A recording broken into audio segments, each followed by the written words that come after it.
साल 1901। एक लड़का है करीब 9 साल का।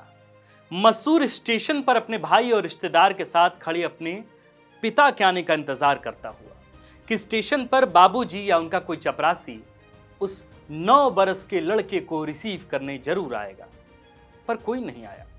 घंटों बाद स्टेशन मास्टर आए। मास्टर जी को पता चला था कि लड़का महार यानी दलित जाति का है। इस खबर के बाद कोई बैलगाड़ी दुगुने पैसे पर भी उस लड़के को घर पहुंचाने पर भी राजी नहीं हुआ। यह उस 9 साल के लड़के के साथ पहला जातीय भेदभाव था। आज उसी लड़के यानी हम सब के बाबा, संविधान निर्माता, भारत रत्न डॉक्टर भीमराव अंबेडकर की 132वीं जयंती है। नमस्कार, हमारा नाम है आकाश और स्वागत है आप सबका द फोर्थ पिलर के हमारे आपके अपने पन्ने पर। आज इतिहास में चलते हैं। कालांतर में सवर्ण हिंदुओं का एक सुधारवादी हिंदू संगठन हुआ करता था जिसका नाम था जात पात तोड़क मंडल। सन 1936 में इसी सुधारवादी हिंदू संगठन का लाहौर में अधिवेशन होना था। जात पात तोड़क मंडल के लाहौर के वार्षिक अधिवेशन में अंबेडकर अध्यक्षीय भाषण देने वाले थे, पर यह भाषण उन्हें कभी देने नहीं दिया गया। लाहौर अधिवेशन के लिए अंबेडकर ने जो अध्यक्षीय भाषण तैयार किया था उसमें उन्होंने साफ साफ लिखा था कि एक हिंदू के तौर पर यह उनका आखिरी भाषण होगा। इस अधिवेशन के आयोजकों को अंबेडकर के भाषण के ड्राफ्ट में कई अंश नागवार गुजरे। आयोजकों ने अंबेडकर से निवेदन किया कि वे अपने व्याख्यान के कुछ अंश बदल दें, पर संविधान निर्माता बाबा साहब अंबेडकर राजी नहीं हुए। आखिर में आयोजकों को यह अधिवेशन ही रद्द करना पड़ा। अंबेडकर के जिस व्याख्यान को अधिवेशन में देने से रोका गया, उन्होंने उसी व्याख्यान को एक पुस्तक के तौर पर प्रकाशित किया है, जिस पुस्तक की कीमत उस दौरान मात्र 8 आने थी। इतिहास गवाह है कि उनकी किताब जाति का विनाश आज जातीय व्यवस्था से संघर्ष करने वालों के हाथों में एक दुर्दम्य हथियार साबित हुआ है। अंबेडकर की इस किताब का नाम जाति का विनाश है। ये यही किताब है। डॉक्टर भीमराव अंबेडकर हिंदू धर्म के जातीय व्यवस्था के धुर विरोधी थे। जात पात तोड़क मंडल के वार्षिक अधिवेशन में दिया जाने वाला अंबेडकर का अध्यक्षीय भाषण पूर्ण रूप से हिंदू धर्म से जातीय व्यवस्था को नष्ट करने पर ही केंद्रित था। हालांकि वे भाषण अंबेडकर कभी दे ही नहीं पाए, क्योंकि स्वागत समिति ने अधिवेशन को यह कहकर रद्द कर दिया था कि डॉक्टर अंबेडकर के व्याख्यान में व्यक्त किए गए विचार अधिवेशन को स्वीकार नहीं होंगे। अंबेडकर ने भाषण नहीं दिए जाने पर तब जवाब देते हुए कहा था कि किसी दलित को हिंदू संगठन के कार्यक्रम में भाषण देने की इजाजत भला कैसे मिल सकती है, क्योंकि मनुस्मृति के तहत यह शास्त्रीय निर्देश है कि ब्राह्मण को छोड़कर हिंदू किसी भी अन्य को अपना गुरु नहीं मान सकता है।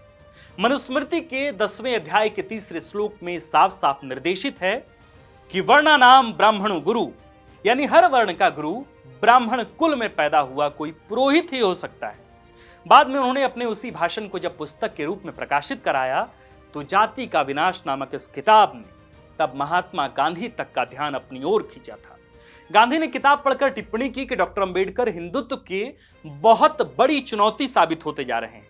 गांधी ने तब कोट करते हुए सार्वजनिक तौर पर लिखा था कि अंबेडकर की किताब जाति का विनाश लोगों को बस इसलिए पढ़नी चाहिए ताकि लोग उनके विचारों की घोर आपत्ति कर सकें। दिलचस्प है कि भारत के सामाजिक सुधारवाद के 2 प्रमुख झंडा बरदार अंबेडकर और गांधी के बीच कभी नहीं बनी, हमेशा ठनती रही। अंबेडकर गांधी को महात्मा तक कहने के खिलाफ थे, जबकि गांधी अंबेडकर को हिंदुत्व के लिए सार्वजनिक तौर पर सबसे बड़ी चुनौती मानते थे। बहरहाल भारत रत्न डॉक्टर अंबेडकर की किताब जाति का विनाश अपने आप में जातिगत व्यवस्था के खिलाफ संघर्ष के लिए एक ताकतवर हथियार है। आज जब समूचे देश में जातीय जनगणना चल रही है, बिहार में जब जातियों का अलग अलग कोड नंबर से पहचान दिए जाने की कोशिश है, तब बाबा साहब अंबेडकर आपको सहसा याद आएंगे। अंबेडकर का जातीय विमर्श हिंदू समाज के नैतिक पुनरुत्थान पर केंद्रित था।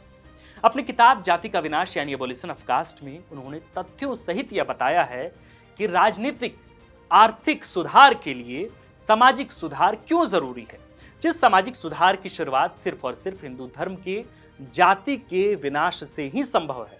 इस किताब में वे कहते हैं कि जाति का उद्देश्य वंश की विशुद्धि और रक्त की पवित्रता को कायम रखना है। जबकि मानव वैज्ञानिक का कहना है कि अमिश्रित रक्त के लोग कहीं नहीं पाए जाते। दुनिया के सभी हिस्सों में सभी रक्तों का अंतर्मिश्रण हुआ है। अंबेडकर अपनी किताब जाति के विनाश में वैज्ञानिकों को कोट करते हुए ये बात कहते हैं। अंबेडकर अपनी इस किताब में तथ्यों सहित यह बतलाते हैं कि उच्च जाति ने निम्न जातियों को निम्न बनाए रखने के लिए कैसे साजिश रची है। इसके उदाहरण स्वरूप वे 4 जनवरी 1928 के टाइम्स ऑफ इंडिया की एक रिपोर्ट का हवाला देते हुए अंबेडकर अपनी इस किताब में कहते हैं कि इंदौर जिले के सवर्ण हिंदू यानी राजपूतों और ब्राह्मणों ने अपने अपने गांव की दलित जातियों को आदेश दिया है कि हिंदुओं के सभी विवाह में दलित बारात के आगे आगे बाजा बजाएंगे। दलित कभी भी मेहनताना की मांग किए बगैर हिंदुओं के लिए सेवाएं प्रदान करते रहेंगे। इसके एवज में ऊंची जाति के लोग दलितों को खुशी खुशी जो भी अगर दे दें तो दलित को उसे स्वीकार करना होगा। अंबेडकर टाइम्स ऑफ इंडिया की रिपोर्ट का हवाला देते हुए इसी किताब में आगे कहते हैं कि इंदौर जिले में ऊंची जातियों का यह सार्वजनिक आदेश था कि दलित महिलाएं हिंदू महिलाओं की प्रसव के समय मौजूद रहेंगी। किसी भी हिंदू रिश्तेदार के घर अगर कोई निधन संबंधित खबर पहुंचानी हो तो खबर पहुंचाने का काम दलित महिला ही करेंगी। ऐसे हजारों तथ्यों और आंकड़ों सहित अंबेडकर ने यह पूरा व्याख्यान जात पात तुड़क मंडल के अध्यक्षीय भाषण के लिए लिखा था, जो अब इस किताब में दर्ज किया गया है। इस किताब पर तर्क वितर्क जरूर किए जा सकते हैं, पर अंबेडकर के मंसूबों पर सवाल खड़ा नहीं किया जा सकता। अंबेडकर अपने जमाने में भारत के संभवतः सबसे पढ़े लिखे व्यक्ति थे। उन्होंने मुंबई के मशहूर एल्फिंस्टन कॉलेज से बीए की डिग्री ली थी। बाद में उन्होंने कोलंबिया विश्वविद्यालय और लंदन स्कूल ऑफ इकोनॉमिक्स से उन्होंने पीएचडी की डिग्री प्राप्त की थी। तब तक 35,000 किताबों भरे लाइब्रेरी के मालिक अंबेडकर ने आखिरकार हिंदू धर्म को त्याग कर अंततः बौद्ध धर्म अपना लिया। अंबेडकर के करीब 8.5 लाख अनुयायियों ने एक साथ हिंदू धर्म का परित्याग कर बौद्ध धर्म अपनाया था। इतिहासकार बताते हैं कि अंबेडकर व उनके अनुयायियों ने वो जो धर्मांतरण किया वो दुनिया का सबसे बड़ा धर्मांतरण में से एक था।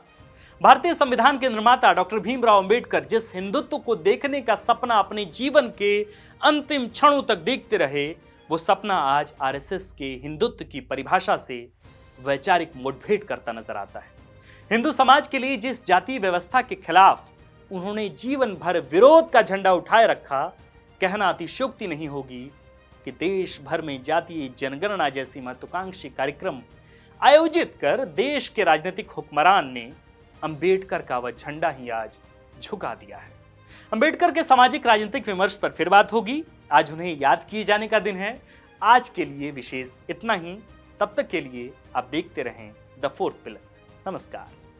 अगर आप चाहते हैं कि हमारे वीडियोस का नोटिफिकेशन आपको बिना देरी के मिलता रहे तो आप इस चैनल को फॉलो और सब्सक्राइब जरूर कर लें। बाकी आप हमारे काम को लेकर कोई सुझाव हमें देना चाहते हो तो कमेंट बॉक्स में आप सादर आमंत्रित हैं। इसके अलावा हमारे वीडियोस आपको अलग अलग ठिकानों जैसे फेसबुक, इंस्टाग्राम, ट्विटर पर भी देखने को मिलेंगे, जिसके लिंक डिस्क्रिप्शन में डाल दिए गए हैं।